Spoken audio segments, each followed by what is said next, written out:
parte, né, de estudos aqui reunidos, e com a graça do nosso Deus, voltando, né, depois dessas semanas de atividades, né, que foram pertinentes, né, tivemos culto com os jovens e adolescentes, né, depois houve a pausa, foi a festividade de São João, né, aqui na nossa região, e depois teve o sopão, né?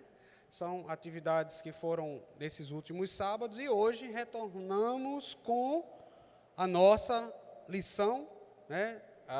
Só lembrando aos irmãos que já estão seguindo, né? Lição 6 hoje, né? Que é liderança eclesiástica, né? Daqui o conteúdo da liderança bíblica, e seguindo com essa proposta, nós teremos por base o texto de Mateus, capítulo de número 16. Obrigado, benção. Que Deus acrescente em seus dias. Tá bom? Tá bom, tá bom. Graças a Deus, tá bom. E de já, meus irmãos, vamos abrir nossas Bíblias, Mateus, capítulo 16.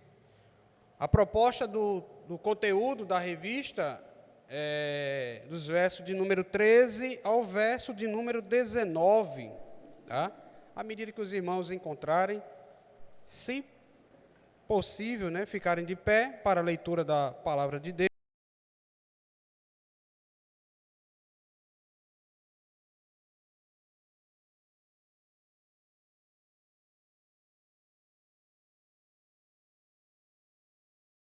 Capítulo 16, e o tema do estudo desta noite é liderança eclesiástica, propondo assim com a lição número 6 da revista Nossa Fé, liderança bíblica. Amém?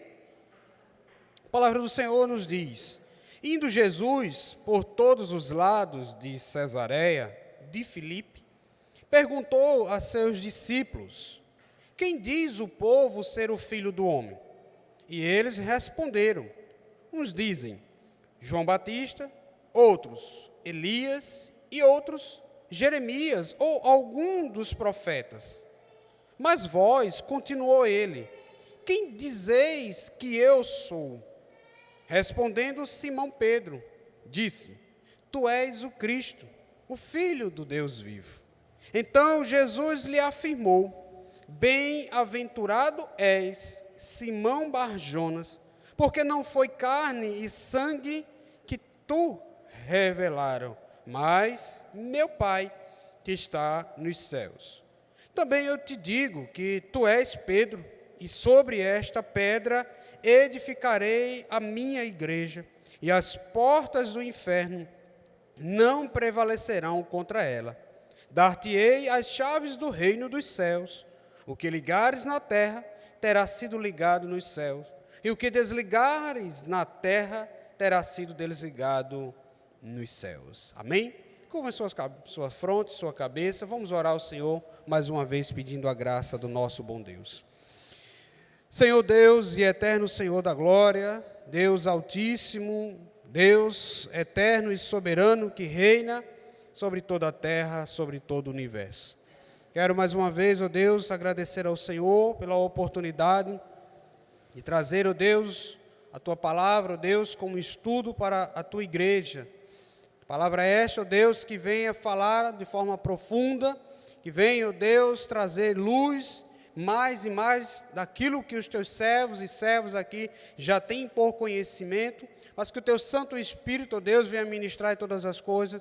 Tudo aquilo, ó Deus, quanto acerca da Tua palavra tem um propósito de firmar, edificar e forjar cada vez mais o caráter da Tua palavra em nossas vidas, para que estejamos prontos a refletir, a falar e a viver a Tua palavra eterna, santa e poderosa. Ser com nossas vidas, abençoa todo o Teu povo aqui reunido, a cada família aqui representada, que a graça do Senhor, ó Deus, seja abundante na formação da Tua palavra em cada vida aqui, para que juntos, ó Deus, possam edificar cada vez mais tudo quanto o Senhor quer da Tua igreja aqui neste lugar. Ser com nossas vidas, nos fortalece e nos dá sabedoria em nome de Jesus. Amém. Amém.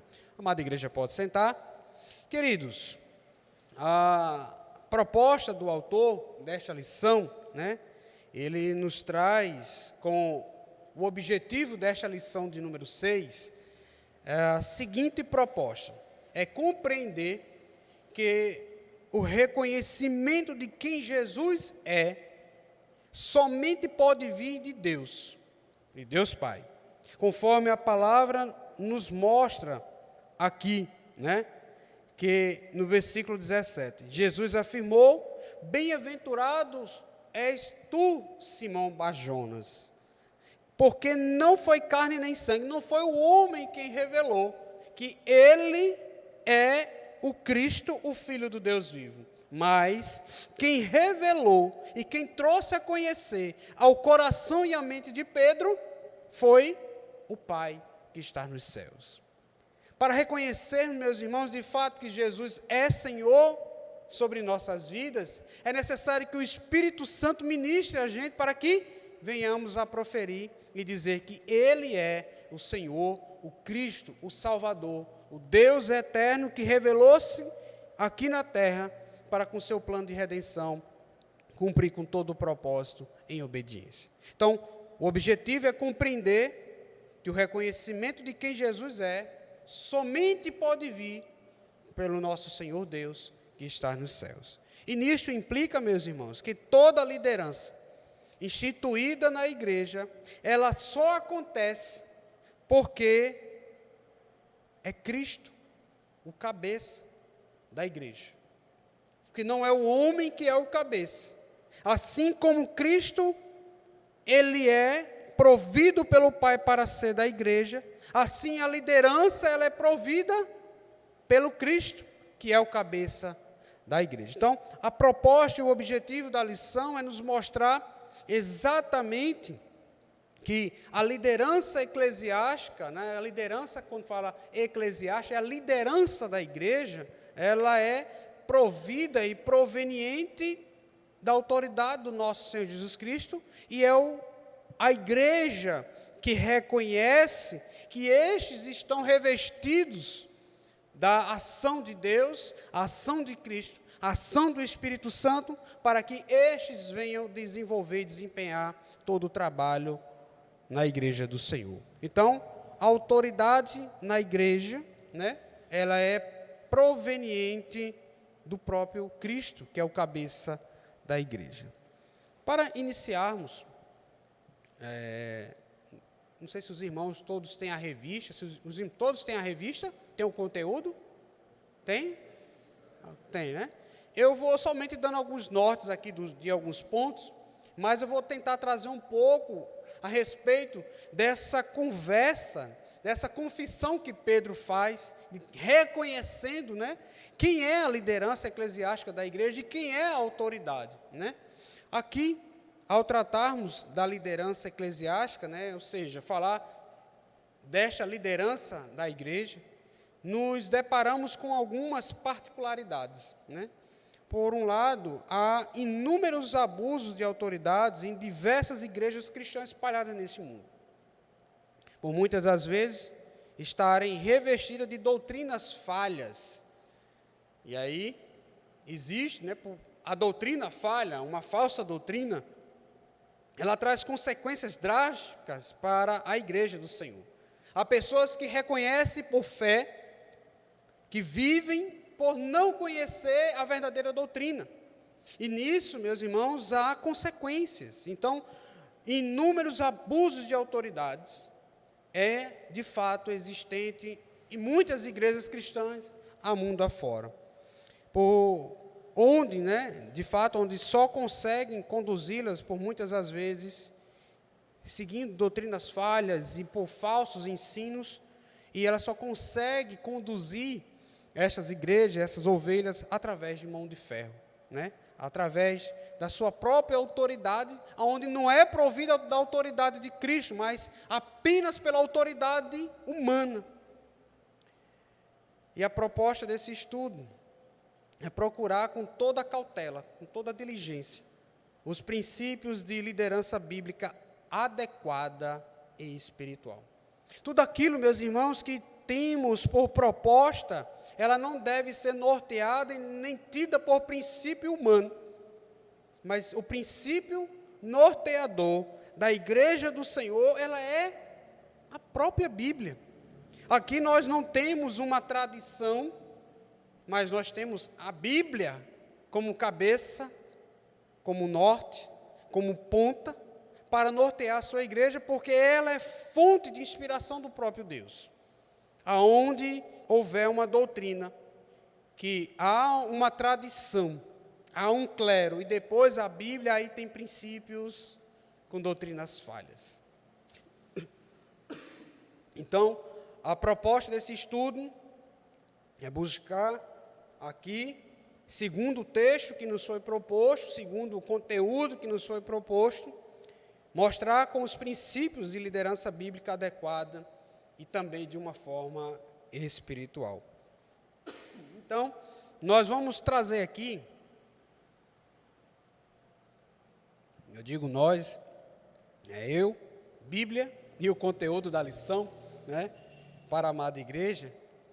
Vou apenas iniciar aqui, trazendo a contextualização do texto, para mostrarmos a proposta que a lição 6 ela nos permite.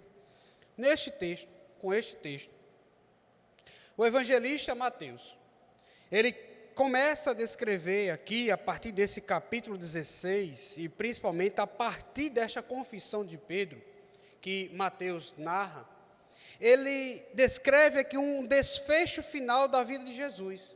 A partir daqui, o ministério de Jesus começa a mostrar e a trazer o desfecho final do seu ministério.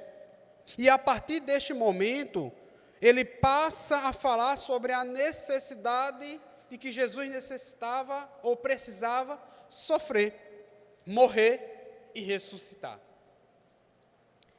Até este episódio, Jesus apenas se revelou como sendo o Messias, como prometido, como era falado no Antigo Testamento, como sendo o enviado do Pai para buscar salvar o que estava perdido, mas agora passa a mostrar aquilo que era preciso fazer para salvar a humanidade. E talvez os discípulos não estivessem prontos para ouvir tudo aquilo quanto Jesus já vinha dando alguns pontos daquilo que o que haveria de acontecer com ele. É certo que aqueles que estavam ali bebendo e comendo, ouvindo das próprias vontades de Deus, mostrando todos os ensinos que eles deveriam, naquele período ali ao lado do mestre, serviria para que eles pudessem conduzir a igreja do Senhor posteriormente. O desejo deles seria o seguinte: eu não quero que o mestre morra, eu não quero que o meu Senhor morra, né? Mas foi propósito de Deus. E a proposta de Cristo para a vida deles naquele momento era que eles ouvissem atentamente as suas palavras, para que futuramente eles pudessem conduzir a igreja do Senhor. Então, meus irmãos, versículo 13, você possa acompanhar aí na Bíblia, ele nos diz que, indo Jesus para os lados de Cesareia de Filipe, perguntou a seus discípulos: quem diz o povo ser o filho do homem? Né? Quem diz o povo ser o filho do homem? Né? Ali, ele perguntou aos seus discípulos: quem o povo diz que o filho do homem é? E aí, Jesus ali, com esta pergunta, naquela região, ele procura, meus irmãos, avaliar o conhecimento dos seus discípulos.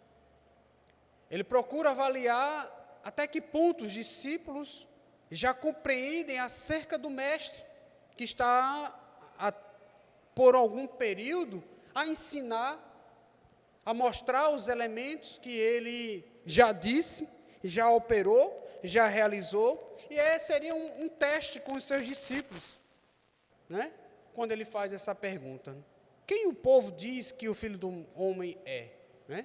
Então, Jesus, com essa pergunta, talvez esteja ali querendo testar os seus discípulos, né? para que eles tenham uma convicção adequada e correta de quem é o mestre que está com ele, né? Se bem que ele, como Deus onisciente, já sabia perfeitamente a condição da fé dos discípulos e daqueles que o acompanhavam, né? Mas era preciso verbalizar, era preciso que eles falassem, era necessário que eles demonstrassem de fato o conhecimento que eles tinham acerca do Mestre, acerca do Messias, acerca do homem que haveria de vir e salvar toda a humanidade. E a pergunta de Jesus é feita com base num título atribuído ao Messias, que estes homens já ouviam falar desde o Antigo Testamento, né? A saber, o Filho do Homem. Por isso que ele deixa bem frisado a palavra, né? Quem diz o povo ser o Filho do Homem?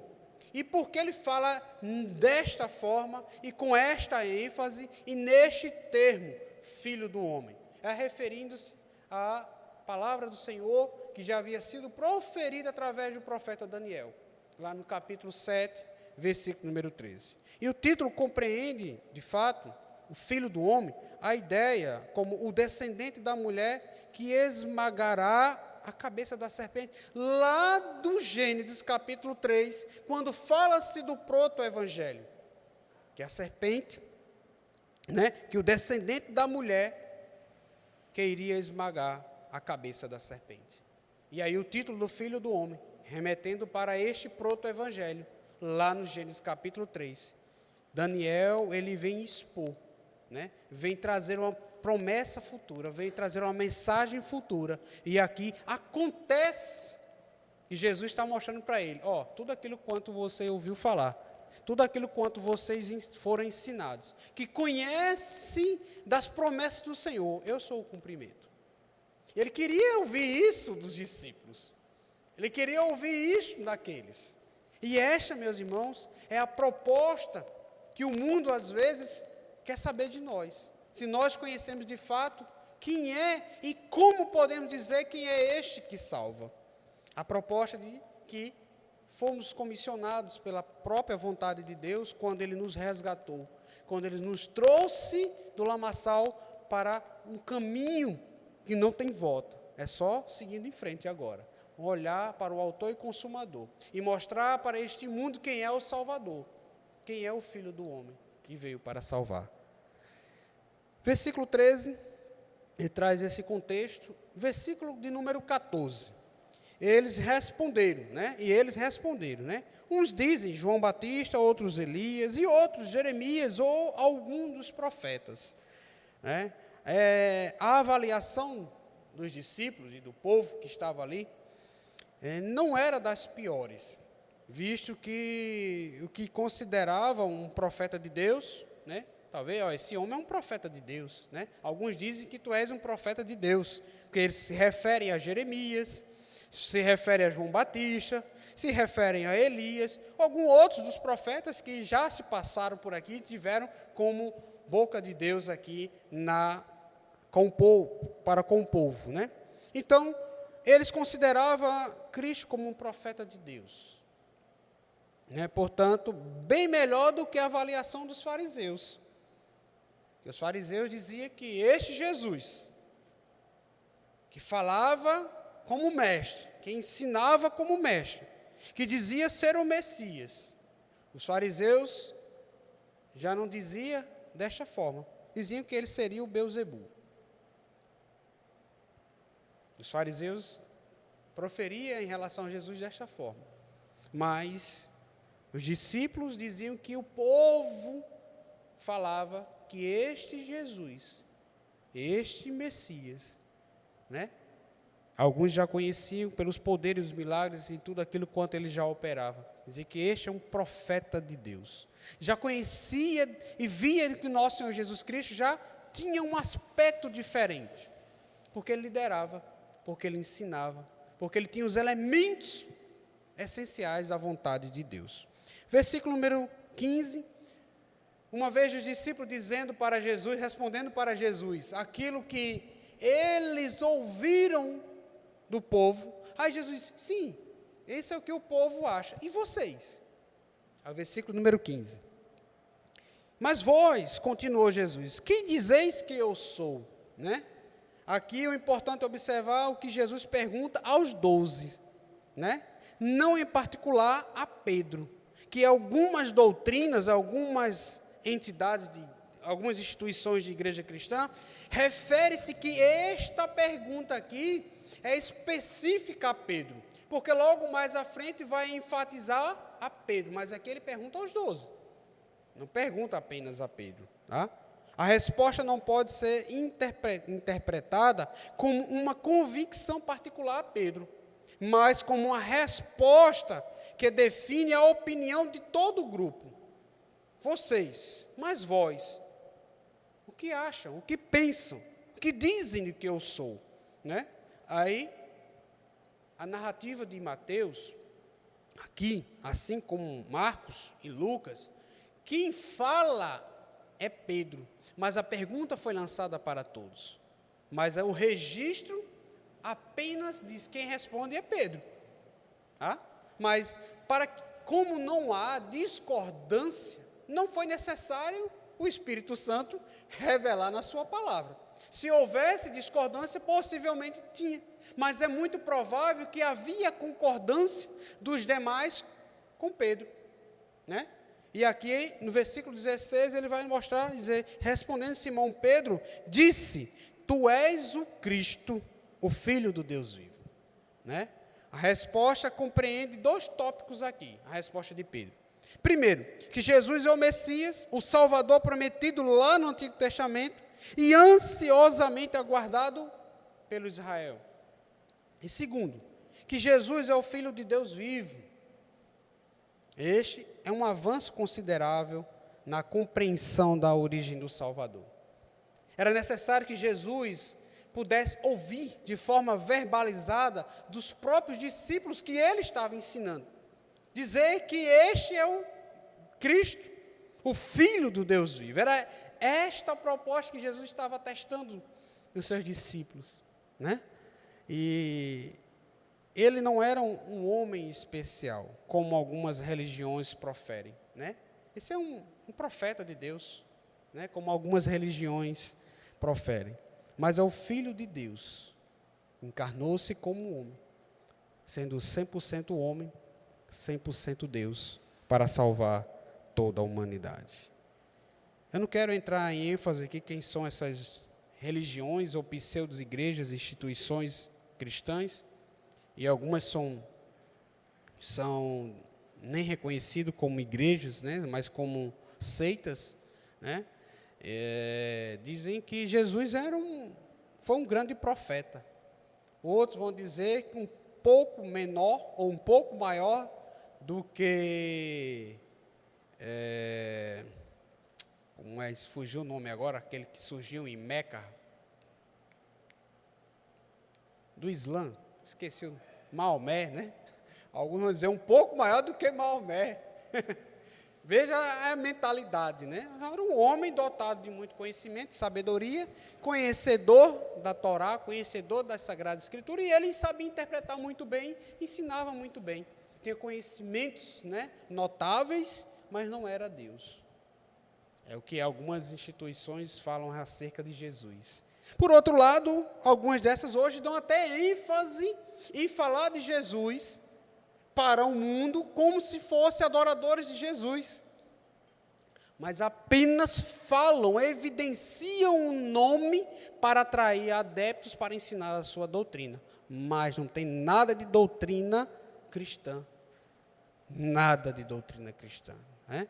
E é tanto que a sua própria palavra, de quem eles chamam a Deus, é uma junção de 2 palavras que eles não poderiam proferir o nome de Deus na sua essência. Ele junta 2 palavras, Yahvé e Adonai, para trazer uma só, Jeová. Então, são algumas questões que eu não posso falar o nome da religião, né? Mas fica a critério, os irmãos já sabem muito bem do que se trata. Mas, meus irmãos, a vontade de Deus é que o povo reconheça Ele de fato, quem Ele é o Cristo, o verdadeiro Deus, o Deus que está vivo, que não está na cruz, né? Mas é o Deus que morreu, ressuscitou, está à destra de Deus Pai, para um dia, prometido por Ele mesmo, voltar e buscar a sua igreja. Versículo 17, Jesus afirma, vendo o que Pedro, né, afirma, Jesus afirma também, traz suas afirmações. Simão, filho de João, você é feliz, é bem-aventurado, que ele diz, bem-aventurado és tu, Pedro, bem-aventurado és tu, Pedro, né? E ele diz que sobre esta pedra edificarei a minha igreja, e as portas do inferno não prevalecerão contra ela. Ele diz, bem-aventurado és tu, Simão Bar-Jonas, porque reconheceu, afirmando que toda a ênfase daqueles que estão alicerçados e conhecendo do próprio Deus vivo, ele edifica a sua igreja. E aqui, meus irmãos, conhecer a Jesus, crer nele, receber dele o perdão dos pecados e permanecer nele até o fim, é um presente exclusivo do Pai. Pedro recebeu este presente e por isso Jesus o declara como sendo uma pessoa feliz. Aquele que realmente recebeu a Cristo Jesus, que tem uma vida transformada, este agora passa a ter uma vida verdadeiramente feliz. Não com a felicidade deste mundo, que é passageira, mas para uma felicidade eterna. Aí algumas pessoas, mas às vezes sofremos. Temos alguns momentos de tristeza, mas isso é passageiro, porque a nossa felicidade está em Cristo Jesus, e se Ele é eterno, a nossa felicidade é eterna. Por isso, ao afirmar que Cristo é o Filho de Deus, é o Filho do Deus vivo, ele passa a afirmar que ele agora, ele compreende com muita alegria que seus discípulos estão caminhando com um propósito adequado. E o reconhecimento de quem Jesus é, só pode vir do Deus Pai. Quem revelou a Pedro, não foi Jesus Cristo ali, dizendo, ipsiliter, literalmente. Quem trouxe a revelação foi o próprio Deus Pai. Ele disse, não sou eu que estou dizendo, é o Deus Pai que está dizendo a você, e você confirma para mim. É o que ele diz. Porque não foi carne e sangue que revelou, não foi nenhum outro mestre que disse a Pedro, de fato, quem Jesus era, mas o próprio Pai, o próprio Espírito Santo, revelou a ele, de fato, quem estava à frente dele. E sendo assim, meus irmãos, implica que toda a liderança instituída na igreja, ela acontece por aquele que é o cabeça, o nosso Senhor Jesus Cristo. É uma sucessão que o próprio Deus estabeleceu. E não é uma sucessão aonde carne e sangue estabelece. É uma sucessão de acordo com as Sagradas Escrituras, com a vontade do Pai. Versículo 18, ele diz, portanto eu lhe digo, você é Pedro, né? Tu és Pedro, e sobre esta pedra construirei a minha igreja, edificarei a minha igreja, e nem a morte poderá vencê-la, né? Ele diz, nem as portas do inferno prevalecerão contra ela, né? Estou contextualizando em algumas versões. Então, Jesus compara Pedro com uma rocha, com algo firme. A afirmação de Pedro mostrou para Jesus que ele tem firmeza em relação a quem é Cristo. Por isso ele compara com uma rocha, que é firme, que é dura. Não porque Pedro era um personagem extraordinário. Nós sabemos que Pedro tinha algumas contradições em alguns momentos, né? Mas ele tinha convicção de muitas coisas. Porque recebeu o dom da fé por meio de uma concessão graciosa do Pai. Por isso são felizes aqueles que recebem essa concessão de Deus, a concessão do Pai, que estão firmes, né, que têm uma fé inabalável, que nada neste mundo possa tirar ou possa abalar a fé. E Pedro ele estava firmado. Por isso que Jesus Cristo, ele traz nesta conotação. Logo, meus irmãos, a edificação da igreja não é atribuída à capacidade de Pedro, mas é atribuída à revelação que Deus fez a ele, e assim ele profere para o nosso Senhor Jesus Cristo, mostrando verdadeiramente em que ele está estabelecido. No versículo 19, ele mostra os resultados daquilo quanto Pedro profere. Ele diz, eu lhe darei, dar-te-ei as chaves do reino dos céus. O que ligares na terra terá sido ligado nos céus, e o que desligares na terra terá sido desligado no céu. Então, aqui Jesus concede pela primeira vez o ofício das chaves.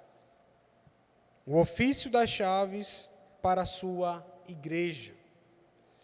E quem olha o presente texto, quem olha para esse texto, quem se depara com esse texto, e se olhar de uma forma isolada para o contexto, pode chegar a uma conclusão de que ele foi dado somente a Pedro. Porque ele está falando, e a referência no nome que ele dá é a Pedro. Mas aqui, o contexto, há uma narrativa. Há alguém mais presente nessa narrativa. E para acabar com qualquer dúvida a respeito disso, Jesus, na noite da Páscoa, repete esta mesma ordem, dando a toda a igreja. Veja comigo, um pouquinho mais à frente, no capítulo 18 de Mateus. Capítulo 18, versículo 18. É um texto muito conhecido. E ele diz, e esse texto está dentro de um princípio congregacional, tá? Em verdade vos digo que tudo que ligares na terra terá sido ligado nos céus, e tudo que desligares na terra terá sido desligado nos céus. Tá? Então, mostra, meus irmãos, que o conhecimento e a vontade, e Jesus utiliza desta metáfora, indicando que os apóstolos são fundamentados que os apóstolos eles são fundamentais para a igreja. Tá? E que para estes foram dados poderes de unir e soltar as chaves que fecham e abrem as portas. Tá? Então, os apóstolos abriram o reino para aqueles que compartilharam da confissão de Pedro. E excluíram aqueles que não receberam o testemunho da parte de Cristo. Há um texto que a gente pode corroborar com essa ideia, também está em Mateus, capítulo número 10, versículo 14 e 15. Esses poderes, essas chaves que Jesus ele permite para com os servos do Senhor, para a igreja, ela é proveniente da sua própria palavra. Não o homem que ele tem poder para mandar e desmandar, para abrir e fechar segundo a sua vontade e a sua proposta, mas segundo a vontade da palavra de Deus. Mateus 10, capítulo 14, é o seguinte: se alguém não vos receber, nem ouvir as vossas palavras esta é do Evangelho, ao sair daquela casa ou daquela cidade, sacudir o pó dos vossos pés. Em verdade vos digo que menos rigor haverá para Sodoma e Gomorra. Olha a comparação que se fala. Haverá menos rigor para Sodoma e Gomorra no dia do juízo do que para aquela cidade.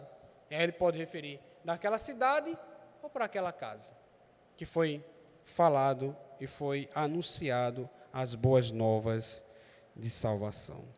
Então, meus irmãos,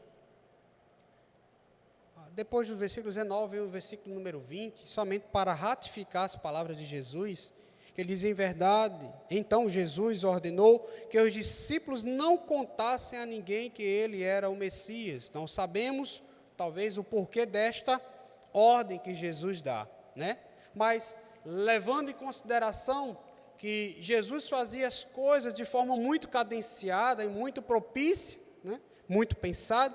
Porém, é certo que Jesus considerou inoportuno o momento para tal divulgação, né? Talvez seja isso, que faltava pouco tempo ainda para a sua morte e ressurreição, a partir da qual todos saberiam que ele era o Messias, né? Mas ele pediu ali, ó, não contem ainda. E isso não é a primeira vez que Jesus faz aqui. Se olharmos para o contexto dos capítulos anteriores, já depois ali do Sermão do Monte, Jesus, certa vez, ele realiza alguns milagres de cura, e eles, ó, não conte agora. Quando ele vai, deixa eu ver o milagre que ele faz aqui, no capítulo 8, a cura de um leproso, né? Ele vai mostrar lá depois, ó, não diz agora quanto eu fiz, né? Porque haveria um momento oportuno que todos pudessem conhecer na medida daquilo quanto Deus gostaria que eles conhecessem, tá? Para a nossa aplicação, meus irmãos, desse estudo. Primeira coisa, Jesus Cristo é o supremo pastor da igreja. E não um homem. Mas Jesus Cristo é o supremo pastor da igreja. A Bíblia afirma o senhorio universal de Cristo, né? Do universo. Uma posição exaltada que o próprio Pai lhe conferiu após cumprir sua missão de redenção por meio de sua morte e ressurreição, né? Que toda autoridade lhe foi dada. Ele mesmo diz, toda autoridade me foi dada no céu e na terra. Quando ele vem trazer os versos, no finalzinho, ali no Mateus 28, versículo número 18, na grande comissão, ele diz que toda autoridade lhe foi dada. E somente Jesus Cristo é o dono da igreja. A ele lhe pertence. E a ele é o dono da igreja, né? Pois ele comprou por um alto preço e não abre mão do seu senhorio sobre esta igreja para ninguém. Por isso, ele afirma, edificarei a minha igreja. Ele usa quem ele quer, como ele bem quer, os elementos que ele quiser. Mas a igreja é dele, não do homem. Ele não passa as escrituras para o homem. Está aqui, é tu agora, é dele, exclusivamente dele. Então, somente ele é o dono da igreja. A segunda aplicação que a lição nos traz, em relação a homens de Cristo como instrumentos. Daí, eu gostaria de fazer uma citação para este ponto, de um livro que eu falava um pouco ali com a união masculina, antes, né? Este livro de Davi Merck, apesar que a escrita tem David, mas é Davi Merck, é um americano, mora no Brasil, pastor, juntamente com sua esposa e família, trabalha com o Ministério de Casais, e esse livro traz homens mais parecidos com Jesus, né? Esse aqui é uma preciosidade, será presenteado daqui a pouco para um servo de Deus, que eu já estou devendo, já tem alguns dias. Mas a proposta, meus irmãos, da introdução desse livro é impactante, mas muito interessante, que eu falava agora há pouco para os irmãos. Neste livro, né, em sua introdução, traz a seguinte frase: o homem que não serve, não serve. Muito direto. Por isso, meus irmãos, aqueles que Deus, por sua infinita graça e vontade, Ele os trouxe a uma renovação, a uma transformação, trouxe para o seio da sua igreja, e estes são homens para serem instrumentos de Deus. E aí eu gostaria de dizer que não é apenas homens, a proposta do livro é homens no gênero masculino, tá? Mas homens e mulheres são instrumentos de Deus para a igreja dele, tá? Jesus escolheu inicialmente alguns discípulos para serem mais íntimos e para receberem instruções especiais. E por que especiais? Trazemos com essa conotação de especial. Porque foram eles que estavam diretamente com o Pai. Veja que privilégio. Receberam ali, face a face, com o próprio Deus, né? Após a sua ascensão aos céus, estes discípulos, esses apóstolos, ficaram incumbidos, né? Ficaram com a responsabilidade de dar continuidade à sua obra e de conduzir um rebanho cada vez maior. Quando nós olhamos ali para o livro Atos dos Apóstolos, e quando nós vemos a igreja do Senhor crescendo, mesmo em meio à perseguição, né? Hoje em dia, qualquer tipo de perseguição, ai meu Deus do céu, vamos orar, fazer uma campanha. Meu irmão, campanha é a vida do crente. Oração, jejum, consagração, leitura da palavra de Deus, anunciar a palavra de Deus, venha o que vier o tipo de perseguição. Quais são os resultados da perseguição? Quais são os resultados da perseguição? A igreja crescendo. A partir de Atos 1:8. Tá? E cada vez mais a igreja crescia, né? Com o crescimento da obra, os próprios apóstolos compartilharam sua autoridade com os presbíteros. E quando uma disputa doutrinária veio acontecer, que gerou uma polêmica lá na igreja de Antioquia, a questão ela foi logo examinada por uma reunião de apóstolos e presbíteros, chamada de o Concílio de Jerusalém. Você abrir Atos, capítulo número 15. Deus utilizou os instrumentos que ele colocou para a sua igreja. E nessa reunião, né, houve uma controvérsia, nesse capítulo 15 de Atos, ele vem tratar sobre uma controvérsia acerca da circuncisão dos gentios, né? Quem deveria circuncidar ou não, né? E aí, a controvérsia tratou a respeito da circuncisão dos gentios, e logo entendendo que não havia distinção alguma, pois todos estavam fundamentados numa só fé, creram que foram salvos pela graça do nosso Senhor Jesus Cristo, né? E quem foi que tratou?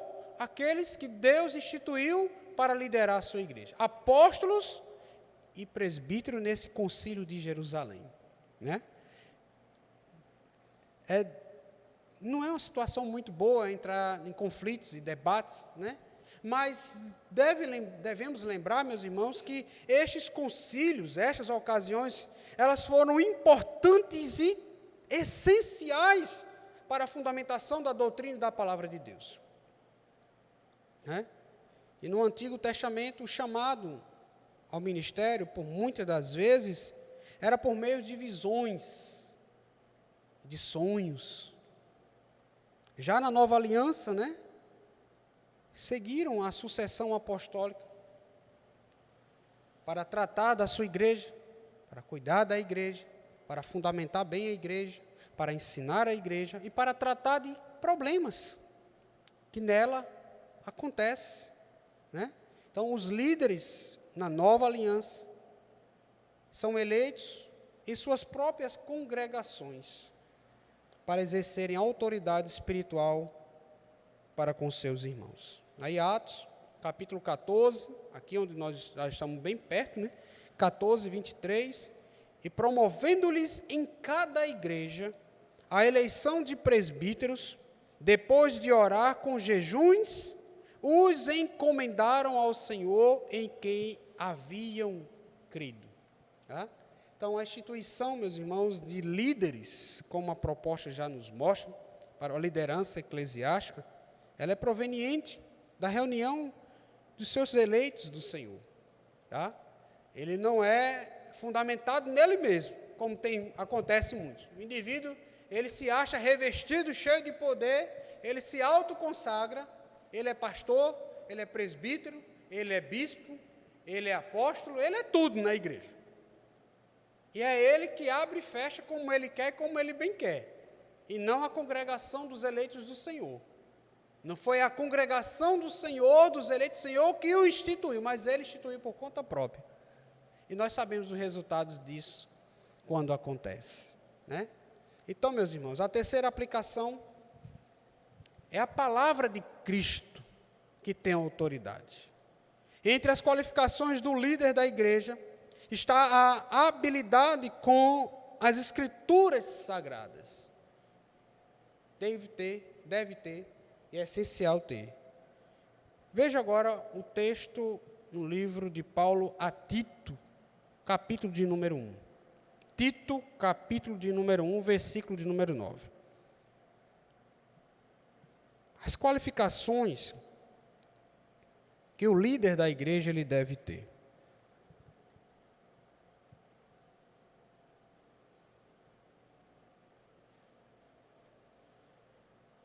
Não são os diplomas da vida, nos cursos, que ditam quem possivelmente deve ter qualificações de líder na igreja. Tá? Isso pode agregar, mas o fator principal é que este seja de acordo com o que a palavra de Deus está nos mostrando. Quem deve ter as qualificações de liderança da igreja? Ele diz aí, Tito, capítulo 1, versículo 9. Este deve ser apegado à palavra fiel, de acordo com as Escrituras. Que é segunda doutrina, de modo que tenha poder tanto para exortar pelo reto ensino, segundo a palavra, como para convencer os que contradizem. Paulo também fala não só a Tito, mas a Timóteo também, os dois filhos na fé ali que ele designou, né? Tito é para Creta e Timóteo também para Éfeso, né? Timóteo para Éfeso e Tito para Creta. E ali ele achou graça pela porção da vontade de Deus, para que ele pudesse ser fiel à palavra. Mostra, meus irmãos, que não é o próprio indivíduo que se acha doutor de conhecimento, que é dotado em conhecimento para poder liderar a igreja, mas a palavra do Senhor diz que aqueles que lideram a igreja devem ser fiel à palavra, à doutrina, segundo a vontade de Deus que nos foi revelada. Isso é muito importante, meus irmãos. É muito importante. Geralmente, quando alguém sai da nossa comunidade de fé e ela diz... Primeiro, há uma preocupação quando alguém diz, eu estou saindo da igreja, Fabiano. Eu disse, eu vou procurar saber quais são os motivos, né? Se ela for para ficar no mundo, há uma grande preocupação. Se ela for para uma cidade onde não há uma igreja bem fundamentada com a palavra de Deus, há também uma preocupação também. Mas geralmente quando a pessoa, vou morar em tal cidade.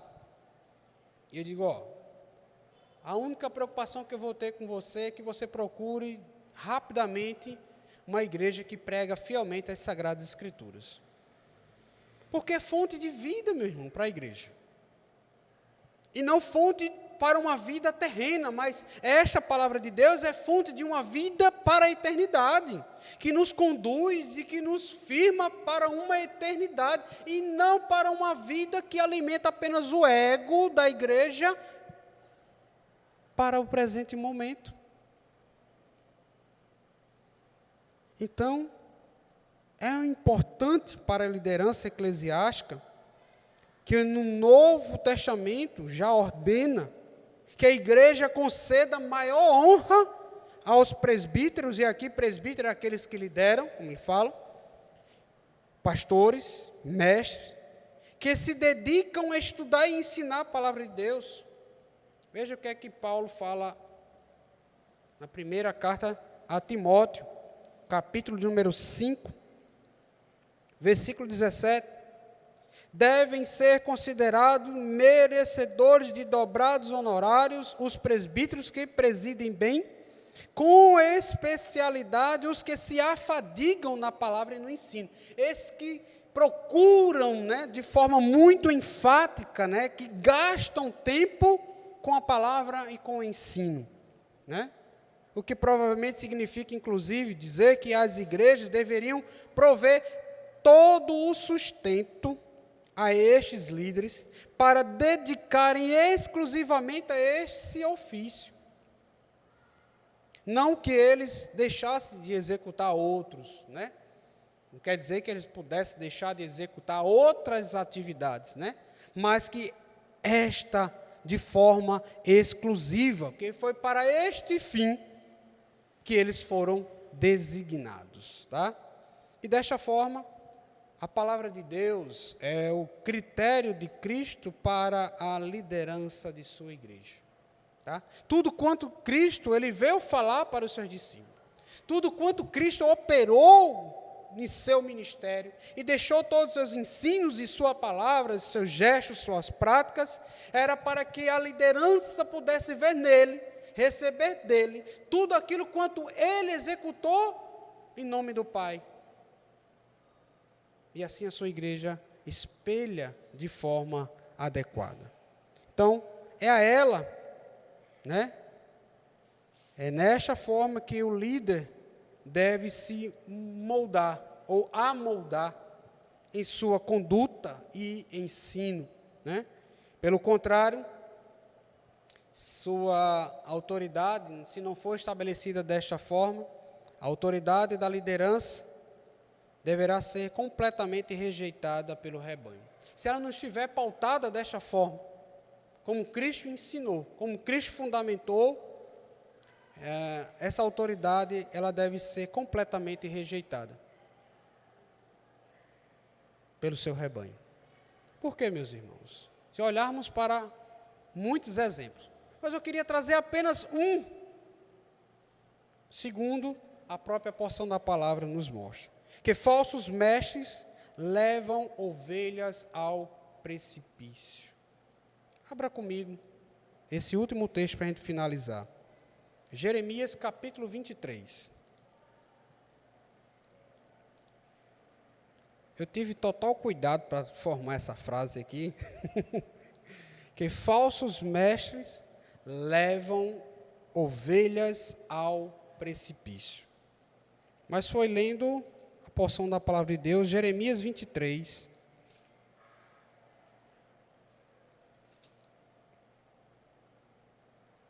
O que é que Jeremias diz? Ai dos pastores, que destroem e dispersam as ovelhas do meu pasto, diz o Senhor. Portanto, assim diz o Senhor, o Deus de Israel, contra os pastores que apacentam o meu povo.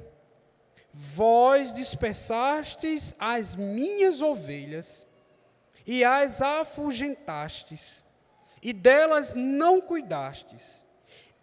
Mas eu cuidarei em vos castigar a maldade das vossas ações, diz o Senhor.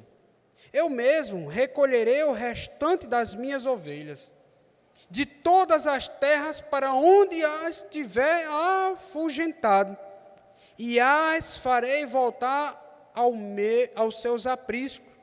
Serão fecundas e se multiplicarão. Levantarei sobre elas pastores que as apacentem, e elas jamais temerão, nem se espantarão. Nenhuma delas faltará, diz o Senhor. Amém? É só ter o cuidado, né? De olharem bem para a liderança que Deus estabeleceu. E eu, meus irmãos, eu louvo ao Senhor pela comunidade aonde Ele me colocou. Eu não escolhi a placa congregacional, porque eu não tinha conhecimento, não tinha discernimento com isso. Foi o próprio Espírito Santo que me convergiu e me colocou no lugar, que eu tenho convicção disso. E louvado seja Deus, porque sempre tenho visto a palavra sendo pregada de forma fiel, ensinada fiel. E eu só tenho a louvar ao Senhor e agradecer a Deus pela comunidade que me acolheu, né? Porque eu tenho aprendido também e muito com esta comunidade. Para finalizar, meus irmãos, a liderança eclesiástica é um dom maravilhoso de Deus para a sua igreja. E é por meio de homens pecadores, ilimitados, que ele conduz o seu rebanho a pastos verdejantes. Mas sua palavra é o único cajado que suas ovelhas seguem com alegria. E olhe que o cajado às vezes bate e dói. Mas o cajado de Deus nos deve trazer sempre alegria, porque Ele nos coloca no caminho adequado que devemos viver e andar. É o cajado de Deus que nos apruma, e é o cajado de Deus que age com amor. Por isso, a igreja deve a seus líderes toda a reverência e submissão, enquanto eles se mantiverem fiéis às Sagradas Escrituras, sendo grata por sua instrução e correção, como instrumentos do Senhor para a sua santificação. Que Deus te abençoe, Deus nos abençoe e te guarde em nome de Jesus. Amém?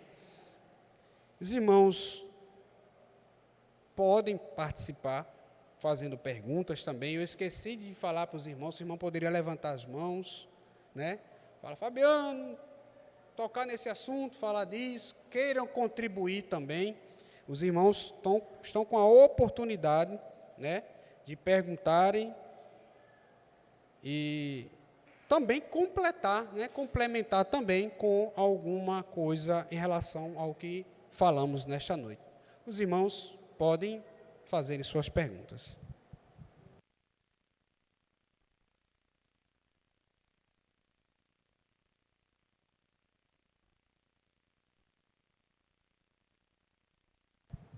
Os irmãos têm alguma questão a falar, complementar?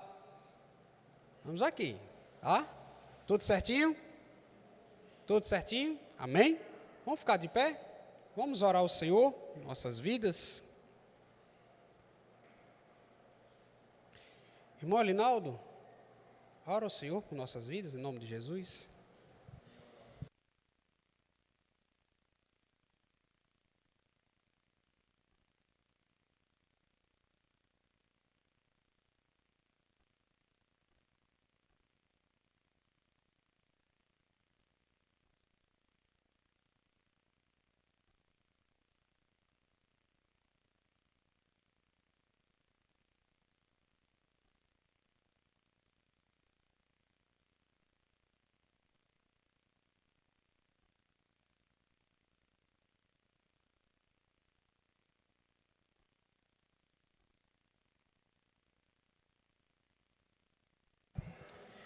Que a graça do nosso Senhor Jesus Cristo, que é o amor de Deus e as consolações do Espírito Santo, seja para com todo o povo eleito do Senhor, hoje e para um todo sempre. Amém.